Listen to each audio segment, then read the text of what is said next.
예, 안녕하세요. 원재입니다. 예, 오늘은 제 세계 일주 책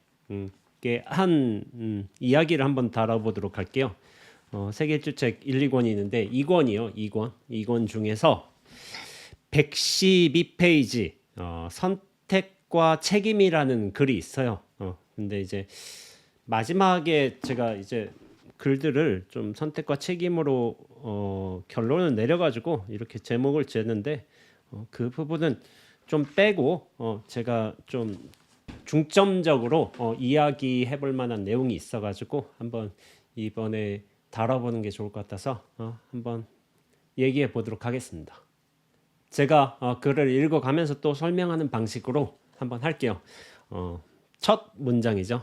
그것은 제가 아는 마사이족의 모습이 아니었어요 라고 시작을 해요. 제가 탄자니아 잔지바르 성 카페에서 어떤 한 친구를 만났어요. 여행하는 남자 친구였는데 그 친구 같은 경우에 이제 한국인끼리 그냥 이렇게 거리 거닐다가 이렇게 또 한국인이세요? 하고서 이렇게 인사하는 경우가 있어요. 그러면 가볍게 얘기도 하기도 하고. 그런데 제 행색이 제 모습이 승복을 입고 다녔잖아요. 그리고 약간 여름 두루마기 길다란 걸 입고 다니고 거기다 사카 쓰고 다니까 누가 봐도 스님이야. 물론 이제 국적이 어떨진 모르겠지만은 느낌이 한국인 느낌이 강하잖아요. 그럼 한국인이 혹시 한국 스님이세요? 이렇게 하고 물어보는 경우가 있어요. 그러다가 이제 숙소에서 만나기도 하고 얘기도 하고 카페 같이 가기도 하고 그래요. 그러면서 여행에 관한 전반적인 얘기를 나누게 되는데 탄자니아나 케냐 같은 데는 무엇이 유명하냐면은 이제 세렝게티 초원 있죠. 그 세렝게티 초원을 투어하는 걸로도 유명하고 사파리 투어죠. 그러면서 또 뭐가 있냐면은 마사이족 부족 마을 체험 그런 게 있어요. 아루샤라든지 아니면 다른 도시에서 출발해 가지고 이렇게 좀 부족 체험을 하는 경우도 있어요. 그런 경우도 있고 아니면은 그냥 그 탄자니아나 케냐를 돌아다녀도 마사이족들이 많이 있거든요.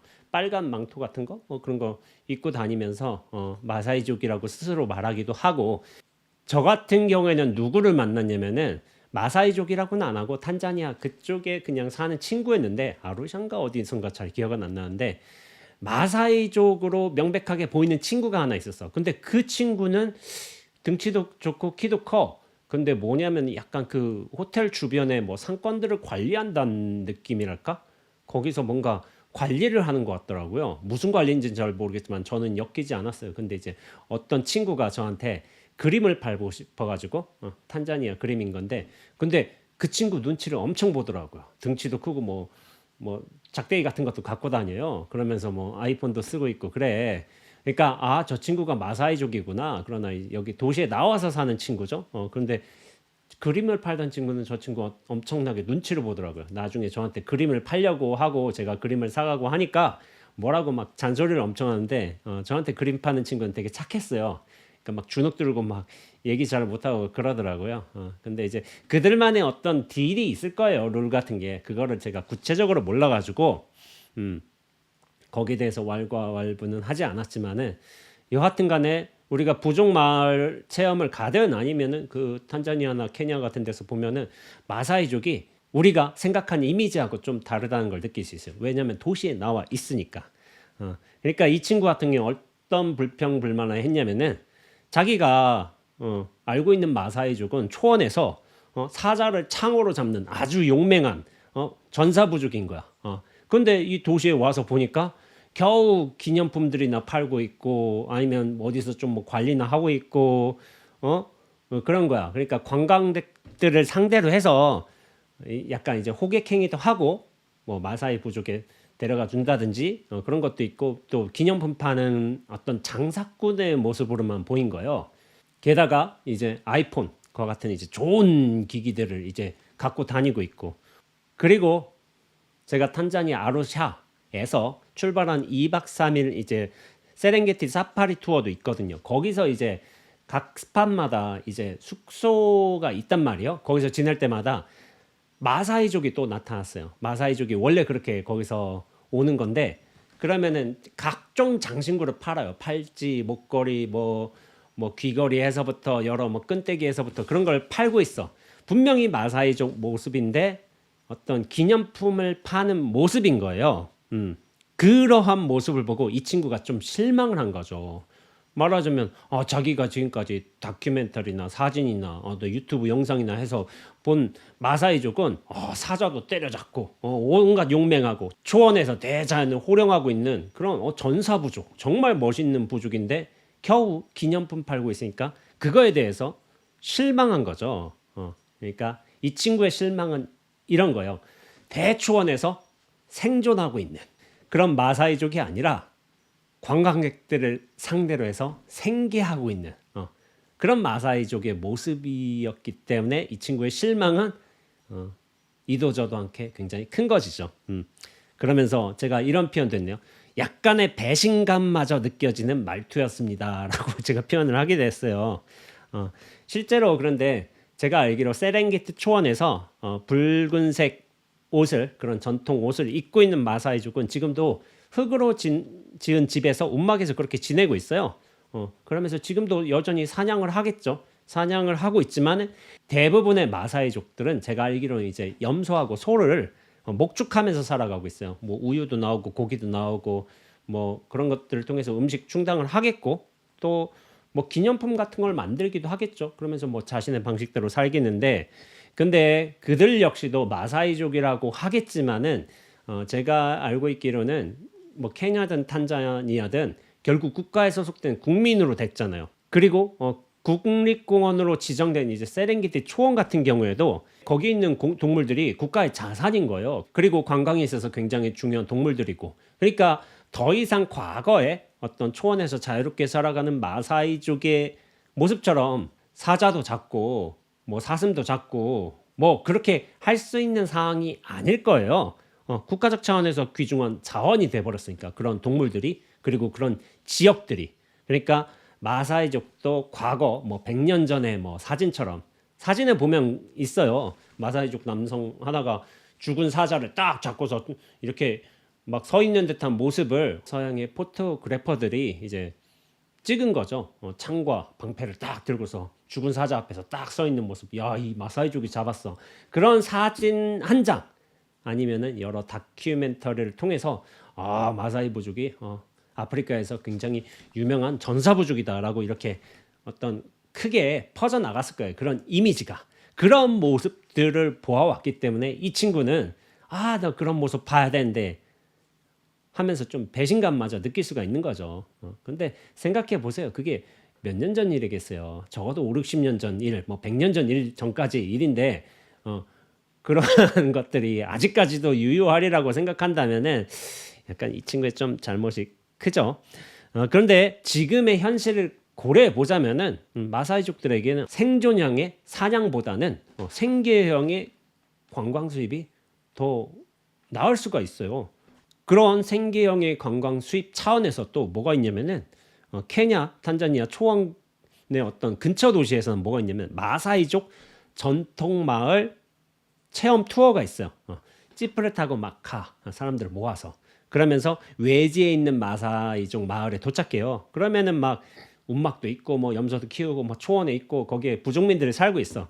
그러면은 나름의 어떤 계약이겠죠. 그렇게 관광객들이 오면은 마사이족들이 자기네들 전통 춤을 보여준다고 막 빙글 둘러싸고서 막 춤을 추면서 놀아. 그러면 사람들은 관광객들은 사진도 찍고 영상도 찍고 하겠죠. 그러면서 이를테면은 뭐 거기서 고등교육을 받은 뭐 마사이족 일원이 있겠죠. 그런 사람들은 영어로 유창하게 설명을 해. 지금은 무엇을 하고 있는 것이고 당신들을 환영하기 위한 세레모니인 것이고 이것은 우리들의 인사 방식이고 이런 식으로 설명을 해주는 거야. 그러면서 여전히 흙으로 지은 움막집이 있거든요. 그 안에 들어가도 보고 뭐 이게 우리의 뭐 조리 도구이고 이런 식으로 보여주는 거죠. 그러면서 전통의 방식으로서 이를테면 뭐 나무를 비벼가지고 그렇게 불 내는 게 있잖아요. 그런 방식으로 우리는 이렇게 했다 해서 보여줄 수도 있는 것이고 그러면서 이제 먹는 게 굉장히 중요하죠. 자기네들이 키우는 이제 염소가 있을 거 아니에요. 그 염소들을 뭐 이런 모닥불로 피워가지고 거기에 전통 방식으로 구워가지고 먹여주는 거야. 그러면서 하룻밤 움막집에서 자는 체험도 해주게 하고 그 다음에 다시 이제 뭐 다시 안녕 인사하면서 가는 거죠. 그러면서 1박 2일 어떤 체험 코스 같은 게 있어요. 그게 제가 가격 같은 건 잘 모르지만 뭐 이를테면 뭐 1박 2일에 뭐 100달러라든지 아니면 뭐 그렇게 한다면은 그거를 한번 사람들이 해보고 싶은 마음도 있는 거야. 왜냐면 영화나 뭐 다큐멘터리 혹은 사진 같은 걸 통해서 마사이족이 이렇게 사는구나 하고서 다녀오는 거죠. 근데 이거는 이제 저의 생각이긴 한데 실제로 그런 것일 수도 있어요. 그렇게 관광객들이 다 가고 나면은 그 사람들이 불을 어떻게 지피겠어요? 그걸로 나무를 비벼가지고 아니면 뭐 돋보기로 태양열 해가지고 이렇게 비추겠어요? 라이터 있잖아요, 라이터로 불 지펴요. 그리고 모닥불에 고기 꺼먹겠어요? 아니요, 저는 그렇게 생각하지 않고 가스레인지 있어요, 가스레인지가 있든 뭐 가스를 사용하든 해서 프라이팬에 고기 꺼먹을 가능성이 저는 크다고 생각을 해요. 실제로 그러다고도 알고 있고. 그런데 야생의 염소 고기만 먹겠어요? 근처 도시에 뭐 여러 서양 음식들도 많이 들어와 있잖아요. 이를테면 뭐 KFC 치킨 같은 게 있는 거고 또 뭐야 뭐 피자헛 같은 데도 있는 거고 그럼 피자도 먹고 KFC 뭐 치킨도 먹는 거야. 애들 같은 경우는 그런 걸 더 좋아할 수가 있어요. 그러다가 저녁이 돼서는 아이폰으로 뭐 시그널 터진 줄 모르겠지만은 아이폰으로 영화 같은 거 담아가지고 볼 수 있잖아요. 아이패드로 보면 훨씬 크겠고 그러면서 이런저런 이제 현대의 기기 문명을 분명히 혜택을 분명히 누리고 있어요.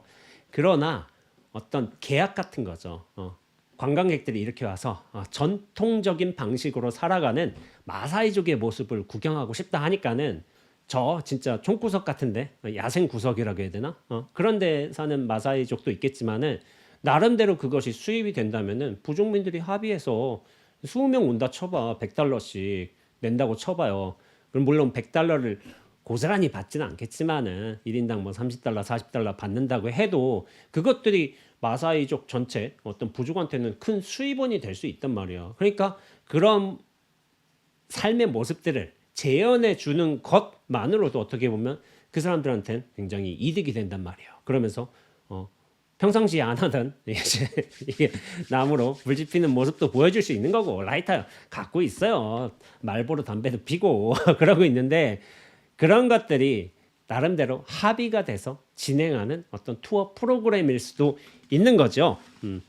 근데 이런 것들이 마사이족에만 있는 건 아니에요. 전 세계적으로 있는 것인데 여러분들 아마 보셨는지는 모르겠지만은 제가 굉장히 좋아하는 다큐멘터리 중에 하나가 차마고도가 있어요. 예전에 KBS에서 아마 촬영했을 거예요. 6부작까지 참여를 했는데 그때 2008년인가 제가 그때 9년인가 그때 엄청나게 히트를 쳤던 것 같아요. 굉장히 잘 찍었고. 근데 여기서 4편에 제가 굉장히 좋아하는 게 옌징이라는 마을이 나와요. 이제 그 옌징 마을이 어떻게 되냐면은 윈난하고 티벳 자치구 사이에 있는데 티벳 자치구로 들어가서 좀 있는 거예요. 윈난에서 좀 넘어가야 돼. 그러면은 거기에 옌징이란 곳이 있는데 이것은 발음대로 하면 옌징인 건데 그 한자로 풀어낸다면 뭐냐면 염정이에요. 염정. 소금 우물이에요. 소금 염자에 우물 정자. 염정이 있기 때문에 소금 우물이 있기 때문에 그것을 옌징이라고 부른 거죠. 소금 우물이 돼가지고 육지에서 사람들이 소금을 캐낼 수 있는 거야. 그것을 말려가지고. 그래서 염정이 굉장히 유명하게 됐는데 그 다큐멘터리 촬영팀이 간 거예요. 그러니까 어떻게 됐냐면 그 다큐멘터리를 보면은 여인들이 그 남자들은 소금을 수확하고 나서 그것들을 다른 마을, 도시와 거래하는 역할을 하고 있고 여자들이 그 소금물을 길어가지고 그 우물이 있단 말이에요. 우물 깊은 곳까지 좀 내려가야 돼. 그러면 거기서 한 통 한 통 길어가지고 머리에 이고서 아니면 이렇게 옆에 나무떼기가 있는데 2통씩 이렇게 매달고서 이렇게 힘겹게 올라와가지고 거기 밭에다가 뿌리는 거야. 밭에다 뿌리면은 밤마다 약간 마르는 정도가 다르잖아. 여기는 다 말랐고 하면 하얀 소금들이 올라와 있고 여기는 중간이면 약간 주황색이고 여기는 아직 물이 많고 이렇게 해서 뿌리고서 그 일을 하루에 몇 시간씩 계속 하는 거예요. 그게 굉장히 힘들잖아요. 소금물이 무겁기도 하고. 그런데 이 소금이 우리들의 재산이야. 그러니까 이 재산을 어떻게든 활용해서 이거를 내가 무언가를 할 수 있는 돈으로 만드는 게 중요한 거죠. 그렇게 여인들이 좀 고달픈 삶을 살고 있는 거예요. 그러니까 마지막에는 어떻게 되냐면 되게 감동적인 게 여인들의 삶에 애환 섞인 어떤 노래가 울려 퍼지면서 이 작업을 나는 영원히 할 수밖에 없네. 이것들로 뭐 우리 가족을 먹여 살릴 수 있으니까 이것이 나의 숙명이네 하면서 굉장히 감동적으로 해서 끝나요. 그런데 제가 이 옌징 이 다큐멘터리를 보고 나서 굉장히 감동을 받은 한 분을 만났어요. 그분이 옌징까지 직접 찾아간 거야. 거기를 진짜 구경하고 싶어서. 사실 저도 참하고도 다큐멘터리를 보면서 제일 먼저 가고 싶던 곳이 바로 이 옌징이었어요. 그 소금 호수 가서 나도 한번 구경해 보고 싶다 그런 생각을 많이 했거든요. 그리고 소금 결정들이 이렇게 막 나온단 말이야. 나도 한번 맛보고 싶고 막 그런 열망이 강해가지고 세계 일주 당시에 여기를 어떻게 하면 갈 수 있을까 그런 고민을 많이 했던 것 같아요. 근데 루트가 안 맞아요. 루트가 안 맞고 제가 그때 티벳을 다닐 당시만 해도 퍼밋이란 게 있어야지만 그쪽에 갈 수 있었는데 그 염정을 가기 위해서 너무 많은 절차들이 필요하고 여행 일정을 거기에 맞출 수가 없어요. 그래서 결국에는 포기했어요. 근데 갔다 와본 분이 되게 실망한 투로 얘기를 하는 거예요. 실제 가서 그렇게 가보니까 다큐멘터리에선 여인들이 소금 우물에서 이렇게 물을 길어 올리는 모습이었거든요. 근데 실제 가보니까 염정 안쪽에 배수 펌프가 설치되어 있는 거야. 그래서 파이프로 물을 길어 올린다는 거예요. 다큐멘터리가 거짓말했다고, 그거 사실 아니라고, 펌프가 다 하고 있다고, 그러면서 거기에 대해서 굉장히 실망했다고 하더라고요. 그러면서 그렇군요 하고서 저도 그때서야 이제 실정을 알게 되었는데 이게 어떤 사실관계로만 따지자면은 다큐멘터리 팀이 약간 시청자를 속인 것이라고도 볼 수도 있어요. 그런데 또 생각해보면 꼭 그런 것만도 아니에요. 왜냐하면은 현 시점에서 옌징의 사람들이 실제로 이제 배수 펌프를 설치해서 파이프로 물을 길어 올린다고 해도 과거의 어떤 모습이 분명히 그러하기도 했거든요. 다큐멘터리에서 현재는 물론 배수 펌프를 설치하고서 파이프로 끌어올리겠습니다 이런 설명을 하지는 않았지만은 여인들이 어떻게 그렇게 염정에 소금물을 끌어올리는지 그 어떤 모습들을 생생하게 전달해주는 목적도 있잖아요. 그런 차원에서 약간 배수 펌프도 좀 치우고 해서 과거엔 이렇게 했다. 여인들이 이렇게 고통스러운 삶을 살았다. 나무 물통을 그렇게 짊어지고서 이렇게 한 계단 한 계단 오르면서 고생하는 모습을 찍어 보여줘야지만 사람들은 감동을 하고 안타까워하고 여러 감회들이 교차를 해요. 시청자들은 결코 배수 펌프가 왕왕왕왕 거리면서 그 파이프로 물이 콸콸콸 쏟아지는 모습을 보기를 원하지 않는다고요. 그러면서 이제 밭에서 이렇게 소금물이죠. 그것들이 말라가면서 이렇게 원시적인 방식으로 전통적인 방식으로 이렇게 소금을 살살 긁어내는 모습을 보면서 야, 저 소금 정말 좋겠다, 맛있겠다, 뭐 저야말로 웰빙 소금이겠지, 뭐 그런 생각을 하겠죠. 그런데 만약 이제 배수 펌프라는 기계를 설치해서 모든 일들이 일사불란하게 굉장히 효율적으로 탁 처리되는 모습을 원하는 사람이 있을까요? 그런 사람은 아마 없을 거예요. 제 생각에는.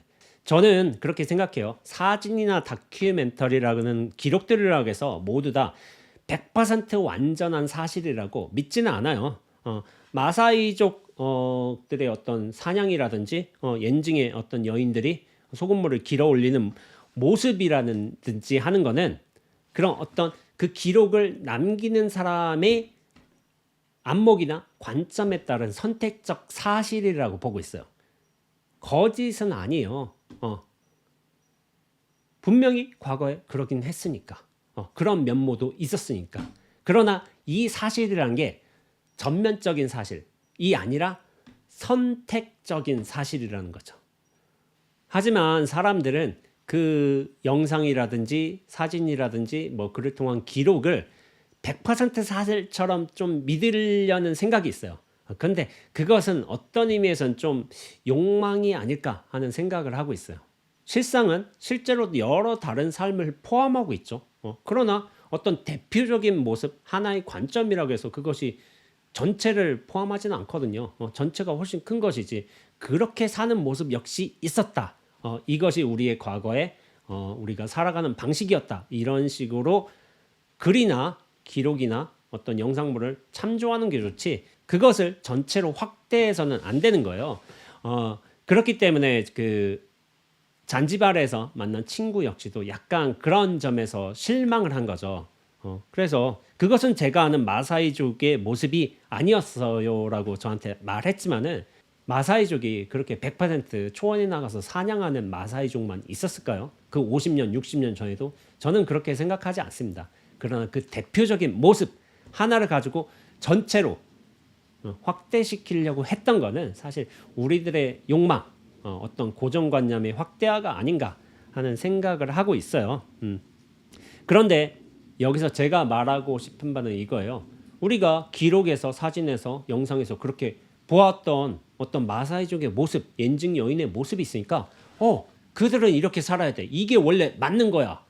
이것이 전통적인 방식이고 전통을 지키면서 살아가는 게 그들 삶의 지향점이야라고 그걸 외부인에서 말한다면은 이건 굉장히 큰 잘못이에요. 그리고 이 잘못을 저는 여행자의 오만이라고 부르고 있습니다. 그들에게도 다양한 삶의 선택권이 있어요. 어떻게 살아갈지, 어떤 방식으로 전통을 지켜나갈지 말지는 그들에게 따른 일이지, 우리가 외부인이 결정해야 될 상황이 아닌 거예요.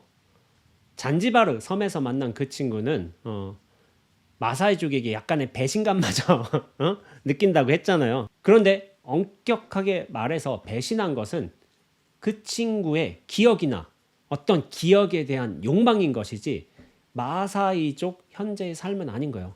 삶은 원래 다양해요. 이런 식으로도 할 수 있고 저런 식으로도 살 수 있어.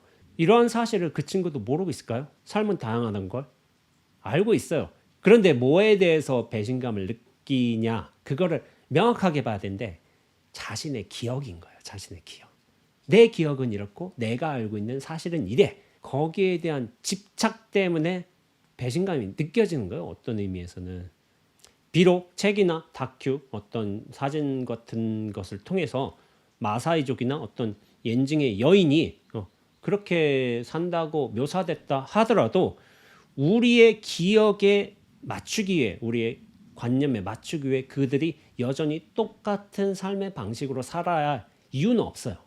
그들이 창만 쥐어지고 그리고 소금물, 나무 물통만 이렇게 메고서 살아갈 이유는 없다니까요. 그러니까 창을 버리고 아이폰을 쥐어도 잘못된 것이 아니고, 또한 나무 물통 버리고 배수 펌프를 설치한다고 해서 문제가 되는 건 아니라는 거죠.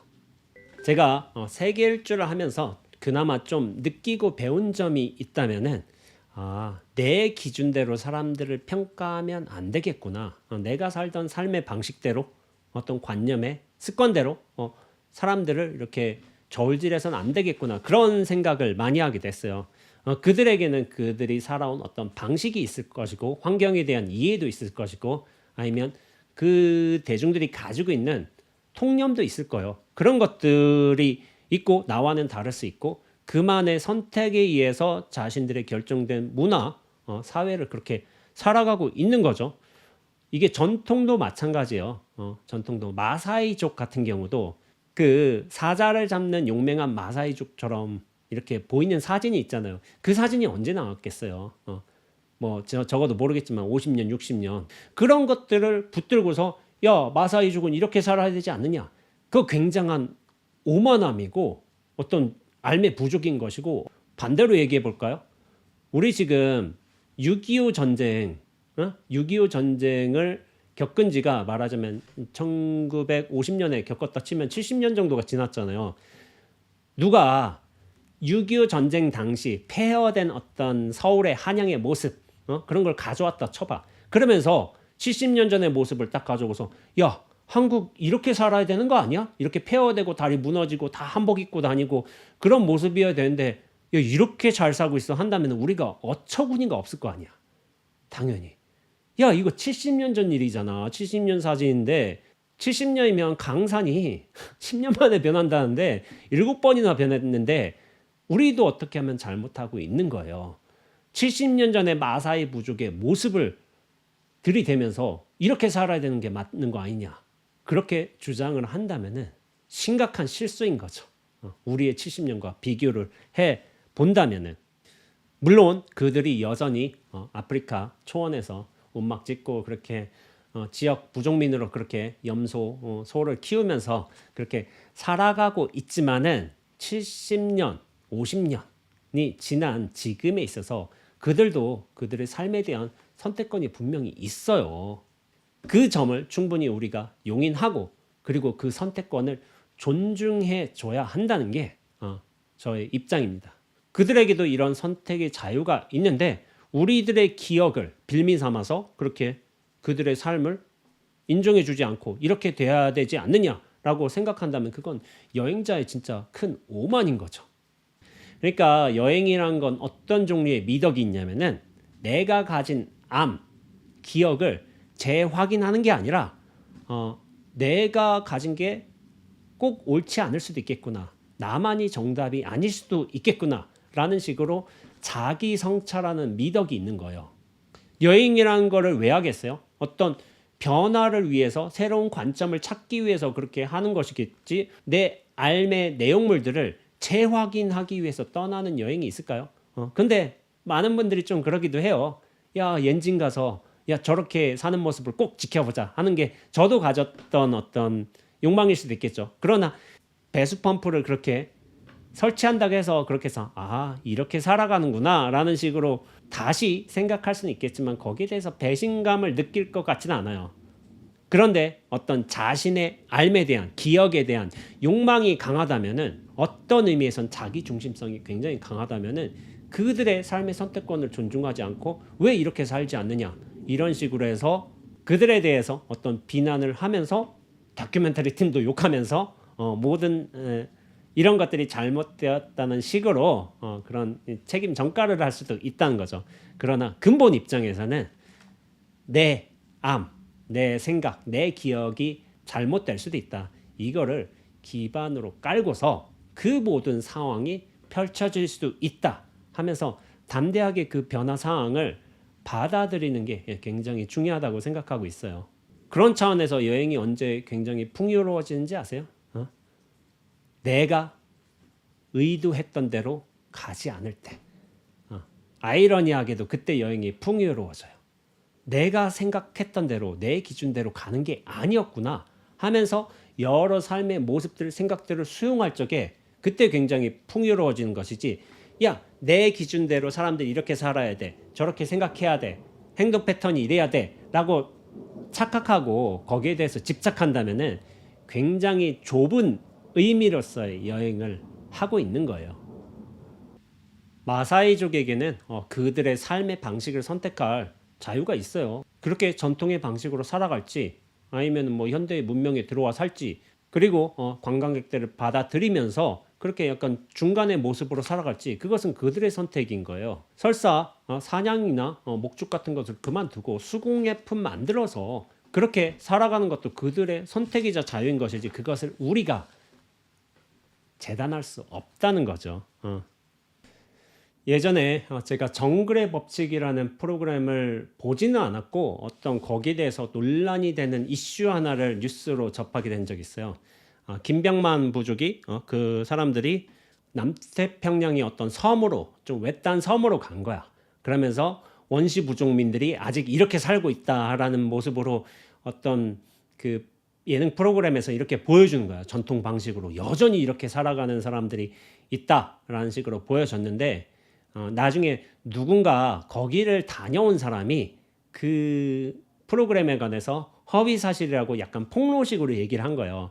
그러니까 전통 부족민으로서 이렇게 막 뭐 옷도 좀 뭐 전통 방식으로 입겠죠. 그런 거 입고 뭐 머리에도 뭐도 하고 창으로도 뭐 뭘 잡고 그렇게 했겠지만은 자기가 가서 보니까 관광 투어 프로그램 뭐 그 원시 부족민 마을 체험 그런 것을 접수받고 있는 관광업체의 사장이었던 거예요.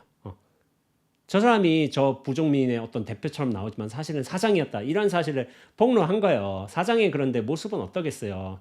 뭐 아이폰 쥐고 있고 말하자면은 뭐 커피도 마시고 있고 그러면서 뭐 좋은 뭐 차도 끌 수도 있고 신발도 뭐 나이키 신을 수도 있고 그런 것인데 그러면서 저 사람은 진짜 원시 부족민이 아니었다. 이런 식으로 하는 건데 저는 이런 것도 좀 미리미리 좀 알아야 된다고 생각을 해요. 원시 부족 체험이잖아, 체험.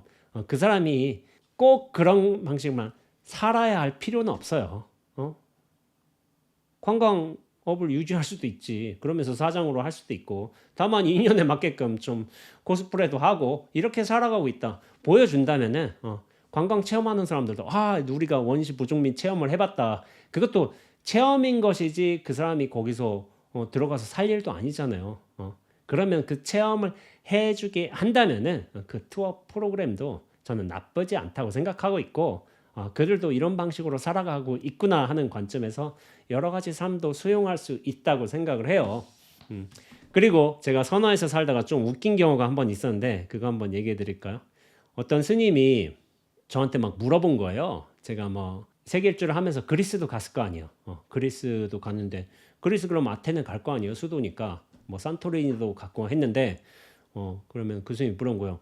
스님 아테네 가서 무슨 과일 먹어봤어? 아니 뭐라는 거예요. 근데 저는 처음 들어본 과일인 거예요. 과일 세 가지를 언급하시더라고. 그래서 그거 안 먹어봤는데 하니까 그럼 스님 여행 헛했네 이런 거예요. 그래서 뭐 그게 무슨 과일인지 모르겠지만은 그래서 제가 물어봤어요. 스님 그 과일 드셔보셨나 봐요. 하니까 아니 나 안 먹어봤지 이런 거예요. 그러니까 뭐지? 왜 먹어보지도 않은 과일을 나보고 먹어봤냐고 그렇게 얘기를 하지? 하니까 그럼 그 과일이 그 아테네에 가서 뭐 먹어봐야 할 3대 과일인 건 어떻게 하셨어요? 하고서 물어보니까 그거 세계 테마 기행에 다 나와. 아테네 가면 꼭 그걸 먹어야 된대. 이런 식으로 얘기를 하는 거야. 그러니까 이스님은 지중해 도시에 국가에 가본 적도 없고 아테네를 가본 적도 없어요. 근데 세계 테마 기행에서 나오는 뭐 아테네 지중해의 3대 과일 이런 얘기를 하는 거야. 그러면서 뭐 자막도 뜨겠죠. 뭐 뜬데 그걸 먹어보지 않고서 어떻게 세계 여행을 했다고 말할 수가 있느냐. 그런 식으로 저를 말씀하신 거예요. 그래서 제가 약간 뻥졌어요. 야, 할 말이 없어지더라고, 할 말이. 그러면서 야, 이거 그런데 그 스님이 말빨이 세. 엄청 막 말로 막 잘해. 그러면서 막 다큐멘터리에 대한 지식도 있는 거고 뭐 아테네 난 다녀왔지만은 그냥 저는 발길 닿는 대로 다녔거든요. 그냥 구경하고 싶으면 구경하고 사람 만나면 만나고 하는 건데 자료들이 엄청나게 머릿속에 많이 들어왔어요. 그래서 아테네 가서는 1차로 무엇을 봐야 되고 2차로 뭘 봐야 되고 그렇게 해야지만 아테네 전부를 구경했다고 할 수 있고 과일은 뭘 먹어야 되고 토종 음식은 뭐가 있고 뭐 기후때가 어떻고 그런 걸 다 외우고 있는 거예요. 그러니까 말빨이 너무 세니까 제가 지는 거예요. 예, 스님. 제가 잘못했습니다. 제가 여행을 잘 못했네요. 이런 식으로 해서 접었어요. 대화를. 그러니까 실제로 여행한 저보다도 당신이 가지고 있는 지식, 간접적인 경험, 이게 엄청나게 큰 알모로 자리한 거예요. 근데 생각해 보세요. 세계 테마 기행에서 정한 뭐 이를테면 3대 과일이라고 쳐봐. 아니면 첫 번째로 들려야 할 곳, 두 번째로 들려야 할 곳, 세 번째로 들려야 할 곳이 있을까요? 그게 아테네 가서 파르테논 가면 좋지. 당연히 가야 되는 곳이죠. 근데 파르테논을 안 갔다고 해서 그 여행이 의미가 없어지는 건 아닌 거예요. 베이징 가서 베이징 근교에 있는 만리장성 안 갔다고 해서 베이징 여행 안 했다고 할 수 있는 건 아닌 거예요. 그리고 1, 2, 3위를 정한다든지 아니면 과일 3개를 정했다든지 하는 거는 그것이 어떤 보편적인 상식의 문제가 아니라 그 다큐멘터리 팀, 프로그램 팀에서 정한 거예요. 정한 거. 그런데 우리가 반드시 그 기준을 따라야 될 필요가 있어요.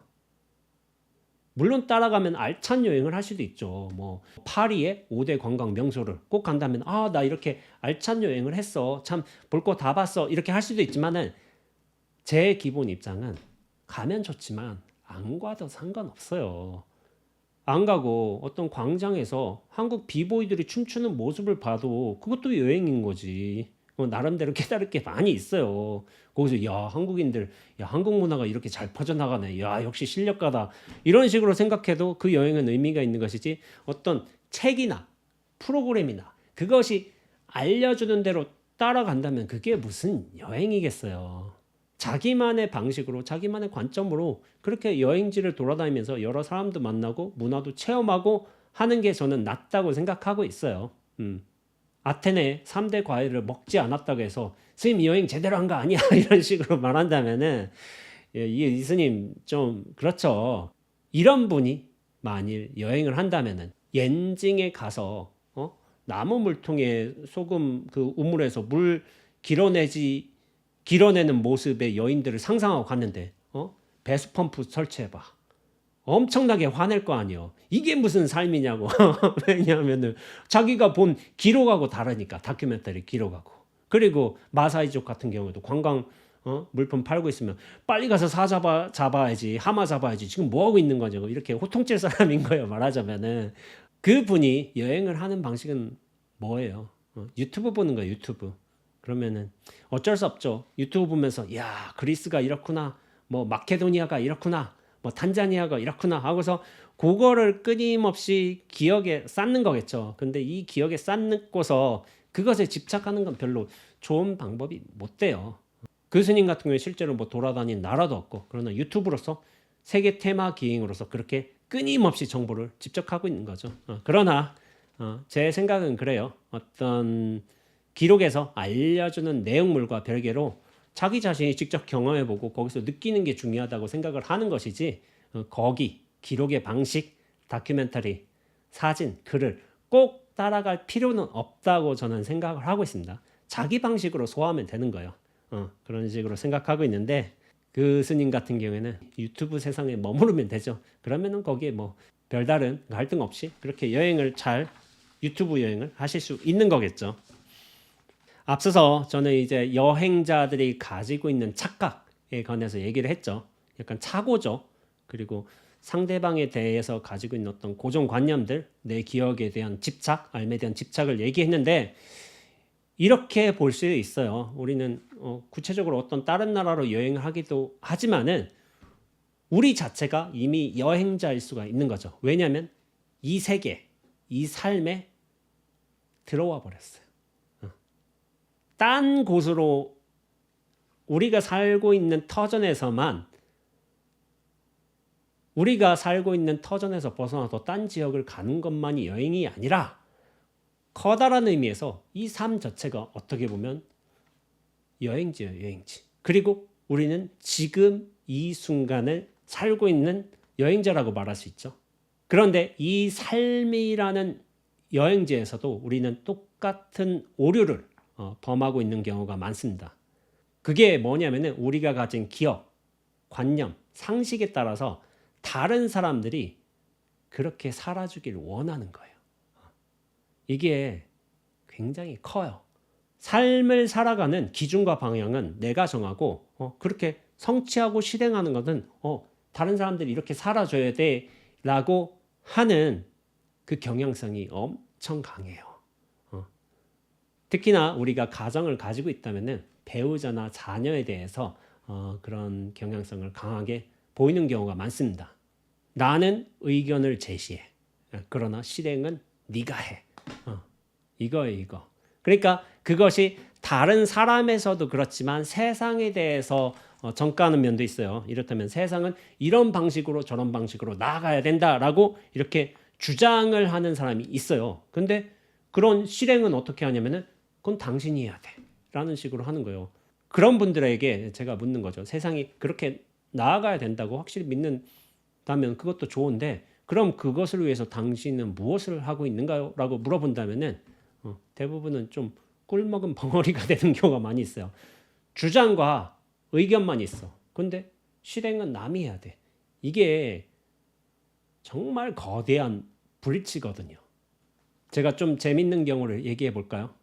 가끔 이제 제가 스님으로 살다 보니까 그런 말을 듣기도 해요. 이를테면 뭐, 스님, 정말 큰 스님 되세요. 이렇게 얘기하신 분들이 있어요. 그러면 제가 어떻게 대답을 해드릴까요? 혹시 뭐 그렇게 당해 보신 분이 있는지는 모르겠지만은 큰 스님 되세요라고 말씀하신다면은 대부분 이제 보살님들이 많으시니까 제가 이렇게 대답을 해요. 예, 보살님이 큰 보살님 되세요라고 말씀드려요. 큰 스님의 내용이 이래요. 항상 수행 열심히 하시고 항상 바른 모습으로 사셔서 남들한테 귀감이 되시고 높은 직위에 오르셔서 그 영향력을 크게 발휘해 주시면 좋겠어요. 뭐 이렇게 살고 저렇게. 근데 이게 들으면은 내가 뭐 이해는 하지만은 이런 질문해요. 아니 도대체 나이 40 넘고 지 인생 지가 잘 살아가고 있는 스님한테 이런 스님 해달라 저런 스님 해달라 하는 게 맞지 않아요. 지 인생은 지가 살아야 돼요. 지가 선택해서 지가 결정에 책임지고 그렇게 살아야 되는 건데 어떻게 보면 이렇게 저렇게 저런 모습이 되어달라 이렇게 공부를 성취해달라 이런 내용물들이 있지만은 사실은 이 내용물들은 본인이 실행할 수도 있어. 보살님이라고 해서 깨달음을 못 얻을 이유가 있나? 수행을 열심히 못할 이유가 있나? 아니에요. 내가 수행 열심히 해서 깨달음을 얻으면 되는 것이고 그 깨달음을 근거로 해서 다른 사람들에게 좋은 일을 하면서 좋은 역할을 하면서 큰 보살님이 되면 되는 거야. 그러니까 그 내용물들이란 게 이렇게 살아달라 저렇게 해달라 하는 게 사실은 본인이 할 수도 있는 거야. 그래서 제가 그걸 남한테 그렇게 던지지 말고 본인의 삶으로 이루라. 그런 차원에서 저는 큰 스님 되기는 글렀고 별로 관심도 없고 보살님이 큰 보살님 되시면 되죠. 라고 그렇게 말씀드리는 거예요. 언제는 지 인생 지가 알아서 자유롭게 살다 가겠죠. 라는 식으로 이제 웃으면서 그렇게 얘기를 하는 거죠. 근데 저는 큰 스님 되는 게 목적이 아니에요. 제가 공공연하게 말씀드리기도 했지만은 제 인생 목적은 뭐 자유로운 사람이 된다. 그것이 뭐 1차적인 목적이죠. 전체적인 목적. 근데 제가 구체적으로 원하는 지위는 있어요. 그게 뭐냐면은 뒷방 노장이에요. 뒷방 노장. 제가 한번 일화를 말씀드려 보자면은 제가 노장님 시자를 살 적에 이렇게 이제 산에 포행을 가는 경우가 있어요. 포행을 가는 경우가 있는데 노장님이 포행 가시다가 어떤 해인사의 어떤 뒷방 노장 스님을 만나신 거예요. 뒷방 노장 스님이 그러니까 인사를 하고 이렇게 지나가시더라고요. 당시에도 아마 뒷방 노장 스님이 아마 70 중후반쯤 되셨을 거예요. 노장님 같은 경우는 80 중후반쯤 되셨고, 그러니까 노장님이 연세도 훨씬 많으시고, 그리고 해인사에서는 방장이라는 직위에 올라 있어요. 그리고 조계 중에서는 가장 높은 어른인 종정이라는 역할을 하고 계셔. 그러니까 누가 봐도 큰 스님이야. 근데 저희 노장님이 누가 봐도 큰 스님인 게 너무 이력이 화려해요. 해인사 주지도 했지, 방장도 했지, 종회 의장도 했지, 원로회의 의장도 했지, 거기다가 총무원장 권한대행 그것도 하셨어요. 그러다가 마지막에 최종 끝판왕 종정까지 하셨어요. 그러니까 종단에 들어와서 어른의 직함이란 직함은 다 거친 거야.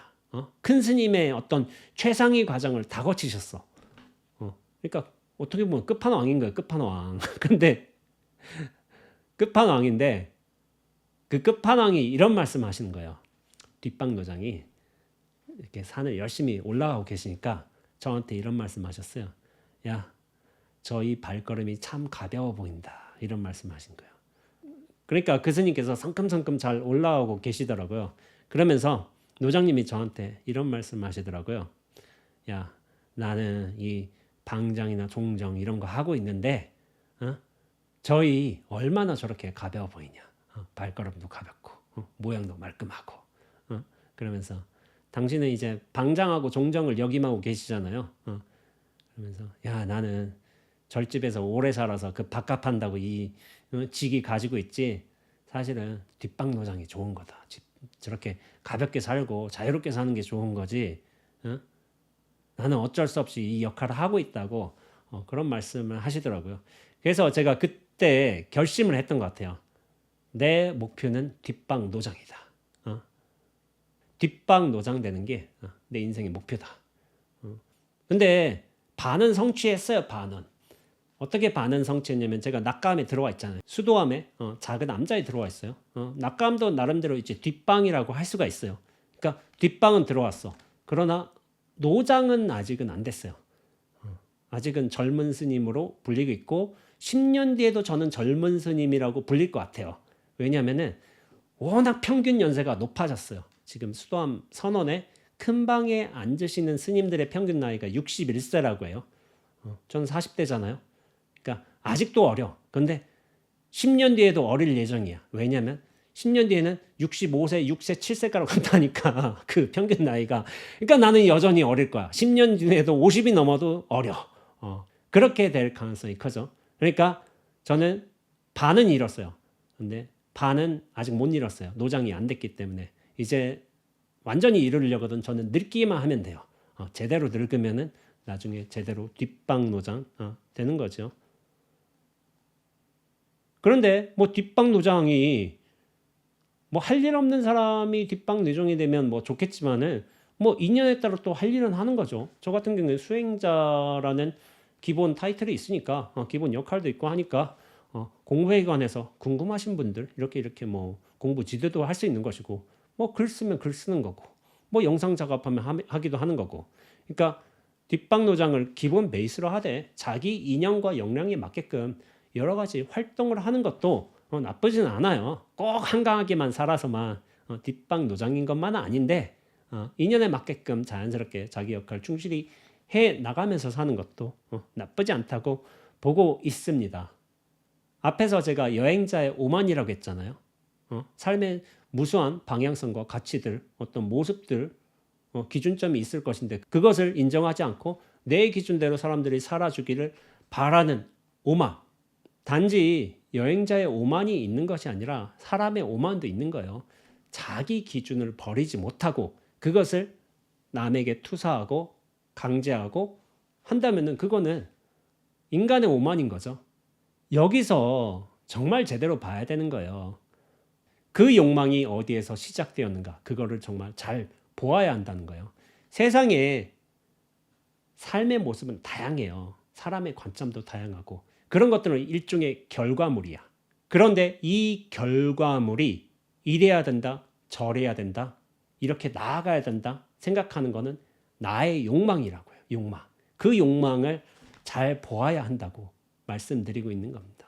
세상과 사람이 잘못되지 않았어요. 내가 그러한 욕망을 가지고 관점을 가지기 때문에 이런 세상에 나타난 수많은 결과들이 잘 되었다, 잘못되었다 그렇게 판단하는 거죠.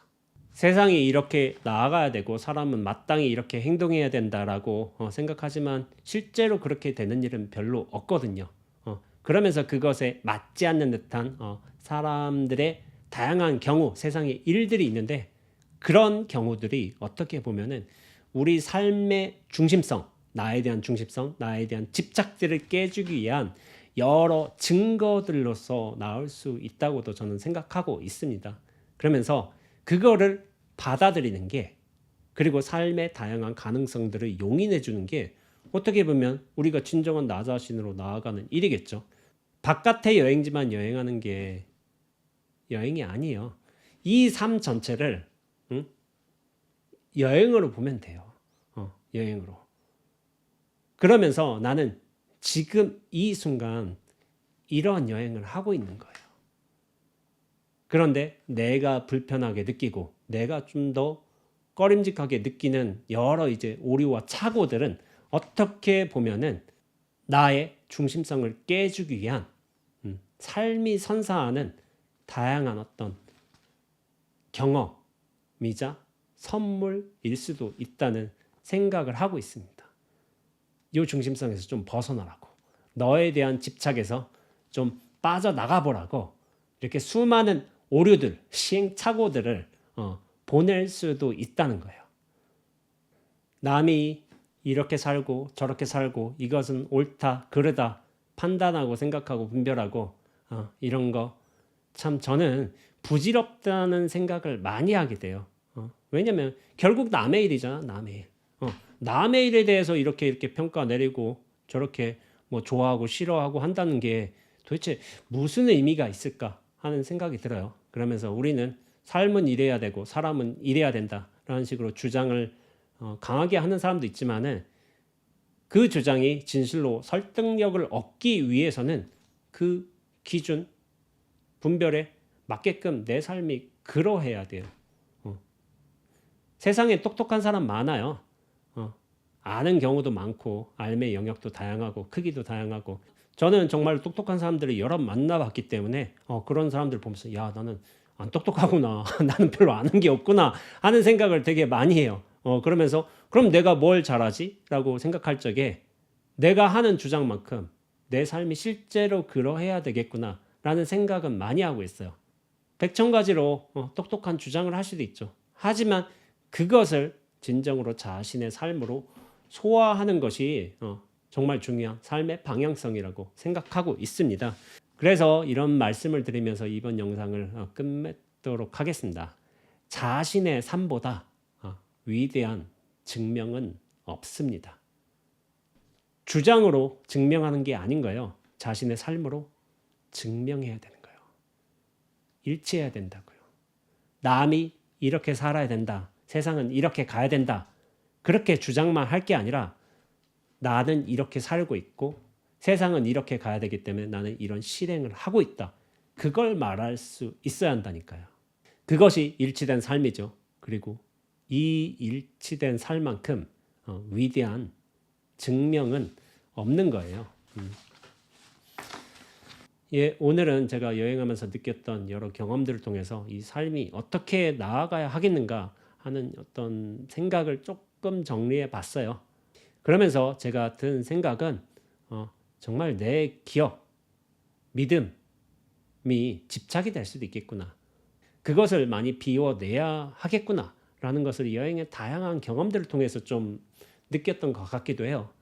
그러면서 어떤 주장을 할 것만이 아니라 내가 진정으로 그렇게 사는가, 나 자신에 대해서 철저한가, 그런 것들을 많이 이제 돌이켜 보게 된 여행의 경험들이 많이 있었기 때문에 그것들을 또 세계일주 책에서 간략하게 좀 풀어내기도 했어요.